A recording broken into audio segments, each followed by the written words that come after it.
This led to multiple fights between us, sometimes escalating to physical altercations. One time he pulled his eyes back at her and began dancing around her, which made her really angry and led me to break his nose. Alice eventually accepted that Evan didn't like her and moved on, leaving him alone. Over time, we all grew up, and I moved back to Sweden with Alice, marrying her.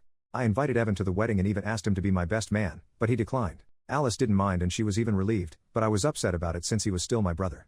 Nonetheless, the wedding ceremony went well, and marrying Alice has been the best thing that has ever happened to me. To get to the main part of the story, Evan got a girlfriend, and after a year and a half of dating, he proposed, and they were planning to get married in Italy. We were invited to the wedding but attended as guests, which hurt my feelings because Evan hadn't even asked me to be his best man. During a pre-wedding dinner with Evan's and his wife's families, everything was going well until Evan began poking fun at Alice. She was the only person of color at the dinner and almost the entire wedding, and he went back to his old roots and made jokes about her culture and features. I was furious and wanted to punch him, but Alice sensed my anger and told me to stay calm. It was in no way acceptable, but we didn't escalate things. As the dinner progressed, Evan became increasingly drunk, and his hurtful comments eventually came to a halt. Later, several older family members left, leaving only a few younger people at the table, which included us and Evan and his now wife. Alice was sitting next to Evan because the people between them had left, which forced us to move down the table. Evan, nearly blackout drunk by this point, put his face in his palm, looked at Alice, and began playing with Alice's hair, and smiled like an idiot while doing so, making her visibly uncomfortable. His wife and Alice were both uncomfortable, and when I told Evan to stop, he refused.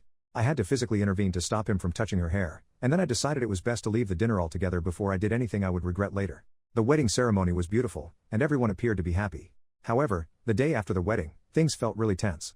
The families again had a big breakfast together and Evan and his wife looked awkward and upset. Word began to spread that after the wedding, when Evan and his wife made love, he accidentally said, "I love you, Alice," instead of saying his own wife's name. This led to his wife breaking down in tears, pushing him away, and leaving to stay in her parents' room for the night, which led to the tension between the two the next morning. After breakfast, Evan's wife approached Alice, asking to talk with her, and Alice agreed. She revealed how Evan had been obsessing over Alice throughout the wedding. He had kept talking about how he wanted to see what dress she was going to wear, and staring at her during the ceremony. And of course, the intimate incident.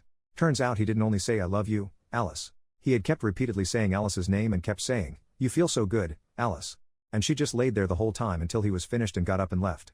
She also said she feels lost and she doesn't know what to do because she genuinely loves him and feels that he doesn't love her. The atmosphere remained tense, and Alice and I avoided Evan, leaving the wedding trip early. About 2 weeks after the wedding, Evan contacted me and asked to meet at a park to talk. We had a conversation during which he broke down and sobbed and went on about how much he loved Alice and how much seeing her with me made his heart hurt. He confessed that he despised her due to his intense feelings, and seeing her face frustrated him and made him happy at the same time. This was also the reason he didn't go to our wedding, because he knew that if he saw Alice marry me, he would have not known what to do and he would have freaked out and done something unforgivable. He also said that he had fantasized that he was marrying Alice instead of his wife throughout the whole wedding. He also admitted that he couldn't even get hard with his wife, but just the thought of Alice holding him and embracing him got him going, and during the actual lovemaking, he had to picture Alice, and seeing his wife's face ruined it for him. This made him ask his wife to constantly dye her naturally blonde hair to a dark brown.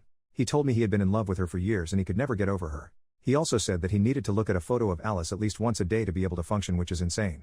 I was disgusted and felt sick to my stomach. I was on the verge of vomiting and I couldn't look him in the eyes.